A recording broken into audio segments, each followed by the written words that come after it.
Assalamualaikum warahmatullahi wabarakatuh. Alhamdulillahirabbil alamin wa bihi nasta'inu ala umuri dunya waddin wassalatu wassalamu ala sayyidina Muhammadin wa ala alihi wa sahbihi ajmain amma ba'du.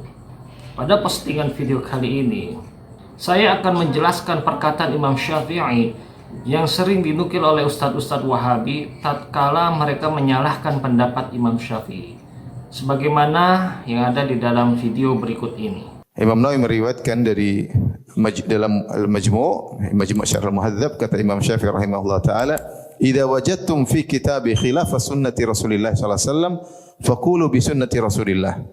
Jika kalian mendapati ada perkataanku menyelisih sunnah Nabi, maka ambillah perkataan Rasulullah sallallahu alaihi wasallam. Demikian juga ketika Al-Imam Syafi'i menyebutkan satu hadis, ada orang bertanya, "Ta'khudhu bil hadis?" Wahai Imam Syafi'i, kau berpendapat dengan hadis tersebut yang kau sebutkan?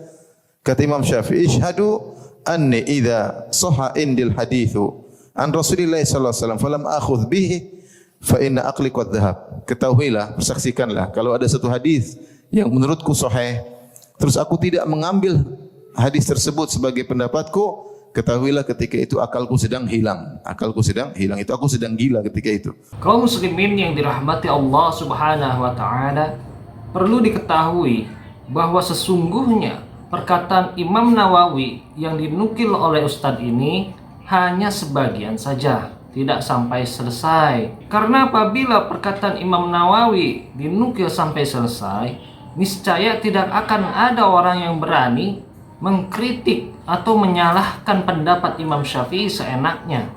Perkataan Imam Nawawi yang saya maksud sebagaimana yang ada di dalam kitab Al-Majmu' yang dikutip oleh Ustadz ini. Ini adalah kitab Al-Majmu' Syarah Al-Muhadzab karya Imam Nawawi juz pertama. Redaksi kitabnya ada di halaman 105, dan redaksi kitab yang tadi sudah saya tandai sudah saya ketik ulang di sini. Sudah saya tambahkan harokat dan sudah saya tulis terjemahannya agar nanti netizen bisa dengan mudah membacanya kembali dengan cara mendownloadnya. Linknya sudah saya cantumkan di deskripsi, termasuk link untuk mendownload kitab Al-Majmu' Syarah Al-Muhadzab juz pertama. Mari kita kaji perkataan Imam Nawawi di dalam kitab Al-Majmu'. Imam Nawawi berkata, "Wa hadzal ladzi qalahu Syafi'i laysa ma'nahu anna kulla ahadin ra'a haditsan sahihan qala hadza madhhabu Syafi'i wa 'amila bi dhahirihi." Apa yang dikatakan oleh Imam Syafi'i ini tidaklah bermakna bahwa setiap orang yang melihat suatu hadis yang sahih langsung berkata, "Ini adalah madhab Imam Syafi'i," lalu mengamalkan hadis tersebut secara lahiriah. Perkataan Imam Syafi'i yang dimaksud di sini adalah perkataan sebagaimana yang tadi dikutip oleh Ustadz Wahabi. Wa inna ma hadza fi man lahu rutbatul ijtihadi fil madhhabi ala ma taqaddama min sifati aw qaribin minhu. Hal ini hanya berlaku bagi orang yang mencapai tingkatan ijtihad dalam madhab sebagaimana telah dijelaskan sifat-sifatnya, atau orang yang mendekati tingkatan tersebut. Wa syartuhu ayagliba ala dhanni anna Syafi'iyya rahimahullahu lam yakif ala hadzal hadithi aw lam ya'lam sihhatahu. Syaratnya adalah bahwa ia memiliki dugaan kuat bahwa Imam Syafi'i rahimahullah belum mengetahui hadis tersebut atau belum mengetahui kesahihannya. Wa hadza innama yakunu ba'da mutala'ati kutubi Syafi'i kulliha wa nahwiha min kutubi ashabil akhidin anhu wa ma ashbahaha wa hadza syartun sha'bun qalla man yunsifu bihi. Hal ini hanya mungkin terjadi setelah mempelajari semua kitab Imam Syafi'i, kitab-kitab para muridnya yang mengambil langsung darinya, serta kitab-kitab yang sejenis. Dan ini adalah syarat yang sulit. Sedikit sekali orang yang mampu memenuhinya dengan adil. Wa inna mashtaratu ma dzakarna li anna Syafi'iyya rahimahullahu taraka al-amala bi dhahiri ahaditsa katsiratin ra'aha wa 'alimaha, lakin qama ad-dalilu 'indahu 'ala ta'ni fiha aw naskhiha aw takhsisiha aw ta'wiliha aw nahwi dzalika.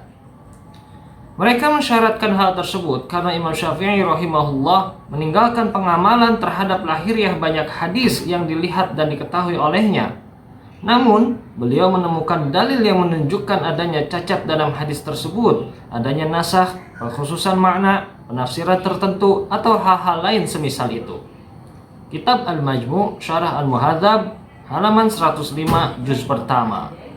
Setelah kita mengkaji perkataan Imam Nawawi ini, kita bisa mengetahui dan memahami bahwasanya untuk mengkritik Imam Syafi'i itu tidak boleh sembarangan. Ada syarat-syaratnya, di mana syarat-syarat ini diperuntukkan untuk orang-orang yang sudah sampai kepada level mujtahid. Karena dia harus membaca seluruh kitab-kitab Imam Syafi'i dan kitab-kitab muridnya Imam Syafi'i untuk mengetahui pendalilan Imam Syafi'i. Dan hal ini jelas tidak mungkin dilakukan oleh orang-orang awam atau oleh ustadz-ustadz lokal Wahabi di Indonesia. Jadi intinya, tidak boleh menyalahkan Imam Syafi'i sebelum dia mengetahui pendalilan Imam Syafi'i.